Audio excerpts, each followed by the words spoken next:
Boa noite a todos, sejam todos bem-vindos à ETEC Jardim Ângela, extensão Céu Guarapiranga, Céu Guará. Sejam todos muito bem-vindos aqui nesse céu maravilhoso, enfim. Se eu não errar, não é eu. Quase que eu ia falar outra unidade. Sejam todos muito bem-vindos aqui no nosso Céu Guarapiranga, da ETEC Jardim Ângela, aqui no extremo da Zona Sul de São Paulo. Sejam todos bem-vindos. Nessa data super especial, 2 de abril, aonde a gente fala sobre o quê? Enfim, sobre o autismo. Para a gente iniciar esse bate-papo de hoje tão gostoso, enfim, convido um amigo, um parceiro para falar sobre isso. Diego Nunes!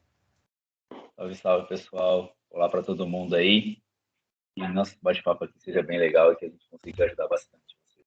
Enfim, vamos falar de... Hoje é uma comemoração, né? Enfim, eu acredito que é uma comemoração para nós, não é isso? Exato, exato.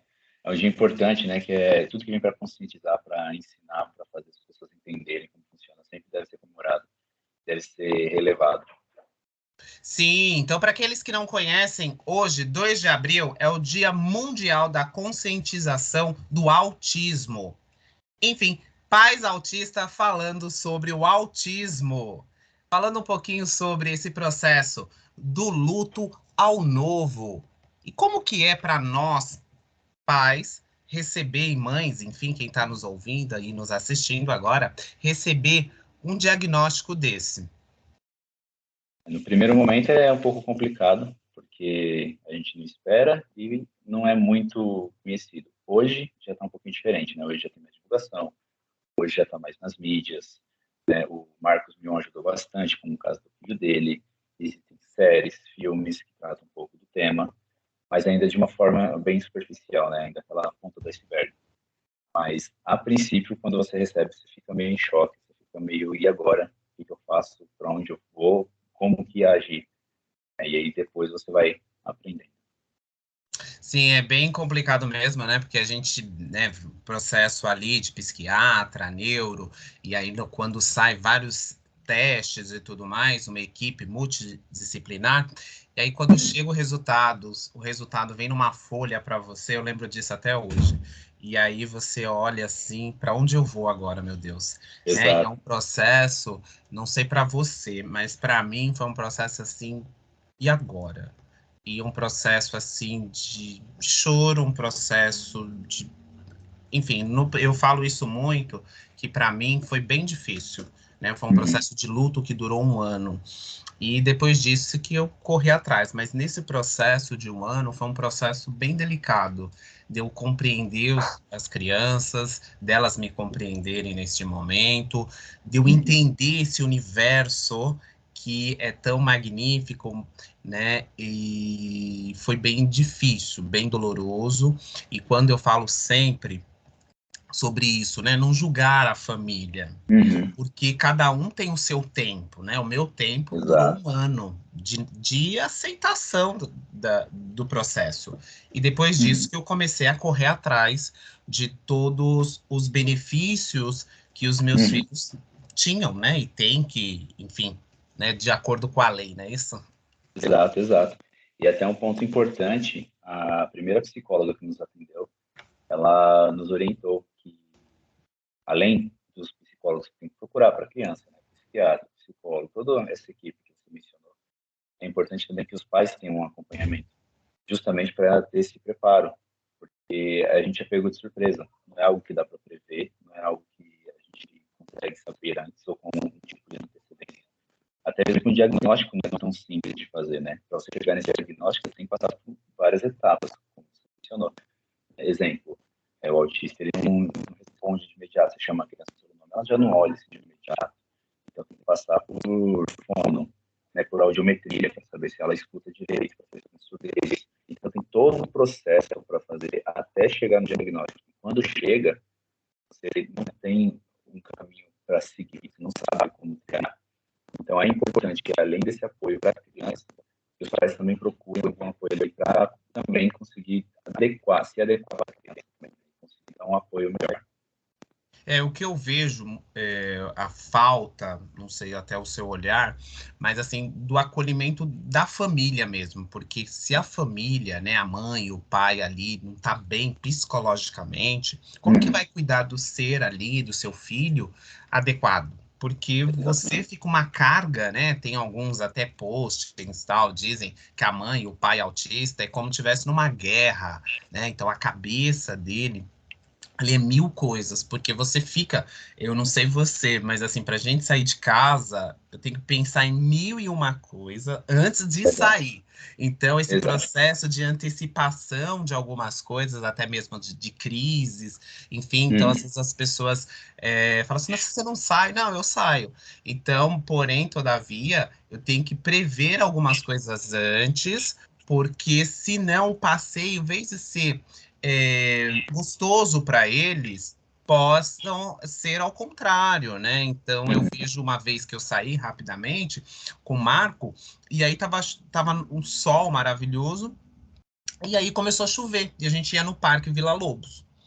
E a gente estava na estação de trem, e ele queria ir porque a gente falou, então eu tinha que ir pro parque. Porém, estava chovendo, não é uma chuvinha, era uma chuva. E ele não entendia isso, né? Então, para nós voltar para casa com ele, entrou uma crise, e todo mundo olha, e aí você tem que ter ali o psique muito bom, porque senão, né, todo mundo olhando, enfim, e ali você tá normal, ali acalentando a criança, enfim, eu ali com meu filho, mas cria toda aquela situação que às vezes você queria causar, né? Eu não queria causar isso no meu filho, Exato. mas enfim, foi feito. Exato, exato. É algo que é bem. É o desafio que a gente tem, né, por um bom tempo aí, que é essa parte. Eles são muito metódicos, eles gostam muito de uma rotina. E se você combinar algo com eles, eles querem seguir o combinado. O que foge do combinado atrapalha bastante.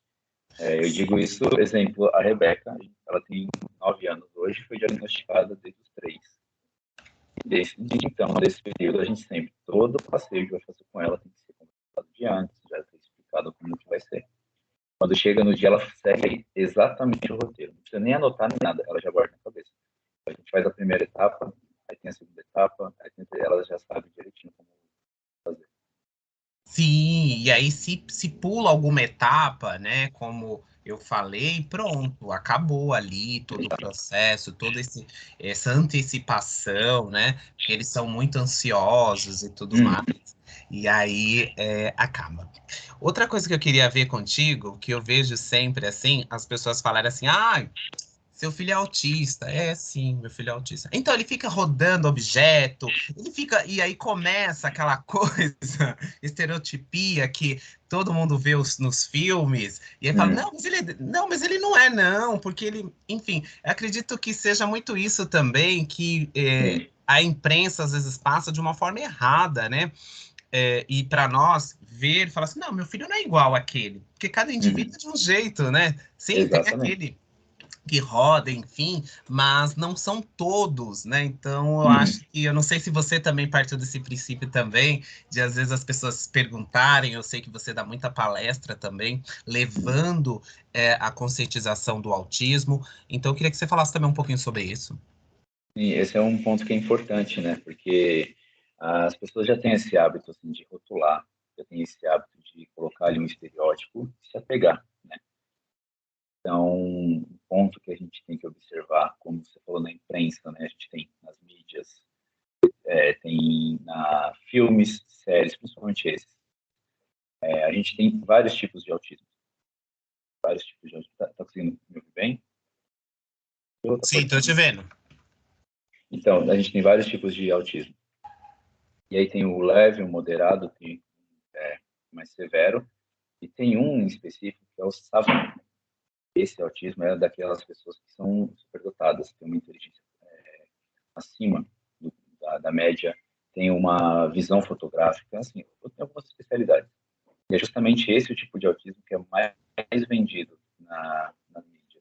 Você pegar séries, pegar filmes, sempre são esses autistas que são expertos, conseguem pegar tudo. E nisso, as pessoas já pensam, é autista, ele já é muito inteligente, já consegue fazer isso, já é muito bom de matemática. Ele olha e já memoriza tudo. né? E o autista é um ser humano como qualquer outro de nós, assim. Então, né, a gente já não é comum a gente ter essas pessoas que estão sempre acima da média, né, com memória fotográfica, a mesma coisa dentro do autismo. Eles têm, sim, uma expertise muito particulares, né, que eles têm ali, que é o eles até têm hiperfoco, quando eles fazem aquilo, eles ficam super focados, conseguem fazer. Só que, automaticamente, as pessoas já acham que é exatamente como o personagem, né? Então, isso aí é complicado também. E uma frase também que os pais e mães que me incomoda um pouco nossa, mas nem parece normal. E eu fico com isso naquela, como assim minha filha parece normal? O que é uma criança normal? Uma vez eu vi uma mãe falando, eu achei interessante, que ela falou assim, poxa, meu filho, ele é normal, ele tem os dois braços normais, não tem um braço saindo aqui do meio da cabeça, assim, isso seria normal. Não, é uma criança normal. Então, a gente tem que ter, o autismo tem uma característica física, né? Como algumas outras síndromes que a gente conhece. Então, isso faz a pessoa usar esse termo, né? Mas parece normal. Não, é uma criança normal. Ela tem uma especialidade ali, ela tem um diagnóstico, ela tem uma dificuldade na comunicação e na interação. Esse é o principal. Ela não consegue se comunicar direito, ela não consegue interagir numa conversa, assim, da forma que a gente é habituado. Essa é a limitação do autismo. Mas é uma criança normal. Do mesmo jeito que todas as crianças gostam de brincar, a criança autista gosta de brincar, do mesmo jeito que toda criança faz uma birra quando quer alguma coisa, o pai fala, não, a criança autista também faz a birra dela, entende? Às vezes a proporção é maior, né? Então, e às vezes pode entrar numa crise, porque ela pode se desorganizar. Mas, no restante, é igual uma criança normal. Sim, Uma criança, né? Tem um diagnóstico. Porque fica esse rótulo, como você ressaltou, nossa, e não é, né? Então tem uns graus, né? E isso faz com que ali as terapias, né, multidisciplinares que possam ali auxiliar neste processo ali, né? Então, assim, e também não adianta só as terapias se a família ali também, que fica maior tempo com a criança, também não Exato. praticar, né? Então eu vejo isso muito também. Olha, fiquei tantas horas e ali, e é um caminho, eu vejo isso salutar e também que demora, né, que não é fácil, e as primeiras palavras, né, que saem, quando saem, e a gente fica, eu lembro com a primeira vez que o Marco falou papai, né, papai eu te amo, eu chorei bastante. Então, às vezes, parece ser uma coisa tão simples, né, para alguns pais, e Sim. para nós, que somos pais autistas, é grandioso tudo isso. Que seja Exato. só aquele olhar, né, da Rebeca para você, do Marco, do Pedro comigo, e a gente já entende, né? E quando fala, eles não têm sentimento, eles têm, que os meus filhos Muito. têm sentimento. Então é Muito. outra coisa que fica assim, não, ele não sabe. Então, quando a gente está triste ou alguma coisa, ele sabe, ele vem, abraça do jeitinho dele, ali um pouquinho já saiu. Então, é esse processo também que às vezes a gente fala assim, ele não tem sentimento, então é autista. Não, peraí. Ele tem sentimento, ele reconhece, ele sabe, né? Não sabe reconhecer quando tá triste ou quando tá feliz. Eu vejo algumas coisas assim que às vezes, novamente, né? As pessoas falam, a mídia, enfim, que totalmente é diferente, né? Da nossa realidade, né? Então, Exato. nós estamos aqui hoje e agradecemos a sua audiência que está aí no YouTube, aqui no canal do Céu Guarapiranga, falando um pouquinho sobre isso, porque às vezes a gente fala, né? E a pessoa fala assim, não, mas não é assim. Por isso que fala, né? Nem parece autista. Exato. Exatamente. Que tenta rotular, né? Acha que tem alguma característica. Se vê a criança dando um abraço, já fala que não é porque o autista ele tem esse problema com o toque. Realmente ele fica incomodado. Mas isso não significa que a criança não é carinhosa. A Rebeca, ela dá uns apertão aqui, a minha esposa brinca, fala que ela é a Felícia, não sei se você lembra aquele personagem que apertava, né, nos desenhos. E ela dá uns apertão, uns beijos, sabe? Fala que te ama, são carinhosos, muito carinhosos.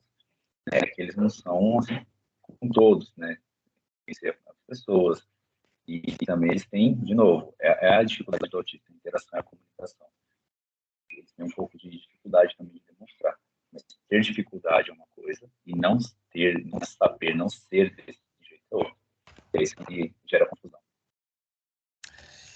Vamos lá faltando alguns minutinhos para a gente terminar, enfim, tudo que é bom. E eu falo aí, o Diego voltar novamente, o Diego vai voltar aí para falar só um dia, porque ele fez uma palestra na minha antiga unidade que eu estava, no Céu Cantos do Amanhecer, que os alunos gostaram bastante, então foi até ao vivo, e aí os alunos gostaram, e eu peço que ele volte aqui para esta unidade agora, para conversar com os nossos alunos aqui do curso de Jurídico. Enfim, qual é as palavras finais sua referente a este dia tão importante para nós, pais autistas? Bom, para todos os pais que não desistam, né? Tem dias que é difícil, tem dias que a gente olha para o céu assim e fala, poxa Deus, eu queria que fosse um pouco mais fácil. Mas não desistam. As nossas crianças precisam muito da gente, muito da gente. Se para a gente imagina para elas quando elas tentam falar, quando elas tentam mostrar e não conseguem, né, mostrar para a gente o que elas precisam. Então, vamos atrás de ter conhecimento, vamos estudar, vamos atrás de saber o que eles têm direito também, porque existe muito direito, né, para as nossas crianças. O futuro, eu até estava comentando com o Rico antes da gente começar, eu disse que tem um direito e a gente tem que fazer valer essa lei para a gente ter direito. Né? Mas estude, vai atrás das informações e nunca deixe de demonstrar para a sua criança o quanto você ama, porque eles percebem, sim, e eles sabem retribuir isso da melhor maneira. E para quem não tem uma criança autista na família, não conhece muito assim, procurar também estudar para conhecer mais. Uma frase que o Marco me usa sempre, ele fala que a gente, em breve, a maioria das pessoas que nós temos da população será autista, porque há um tempo atrás era um cada 100, passou-se os anos, ficou uma a cada 60. Então, a gente tem que procurar entender mais, né? E uma frase que eu não sei quem é o autor, mas eu vi, sou médico, eu gosto bastante, que fala que a nossa intenção não é mudar essa fala dos nossos filhos, é que fazer com que o mundo aceite os nossos filhos como eles são. A gente tem que se apegar a isso aí para transformar o futuro num lugar melhor para a gente. Top! Deixo aqui para vocês referente à lei, né? Então, a lei 12.764, de 27 de dezembro de 2012, que fala referente à Política Nacional de Proteção dos Direitos das Pessoas com Transtorno do Espectro Autista. Lembrando que, em 2020, a Lei 13.977, de dia 8 de janeiro, que fala sobre a carteira de identificação da pessoa com transtorno do espectro autista. E a lei é nomeada a Romeu Mion, uma lei maravilhosa aí, referente ao autismo. Desde já quero agradecer, enfim, aí o Diego Nunes por estar aqui conosco sempre. Espero que você esteja aqui na Semana da Inclusão, que será em junho, aqui na nossa ETEC. Você está convidado para falar um pouquinho sobre o autismo nessa grande semana. Enfim, conto com a sua presença. Desde já agradeço mesmo de coração. A nossa unidade agradece esse bate-papo de hoje. Eu que agradeço o convite aí sempre e tamo junto. Junho, tamo aí. Tamo junto. Fica com Deus. Desde já agradeço a cada um de vocês aí que estão aí em casa. Aqui, na ETEC, Jardim Ângela, Céu Guarapiranga, Céu Guará. Enfim, todos juntos. Vem pro céu. Vem pro Guarapiranga.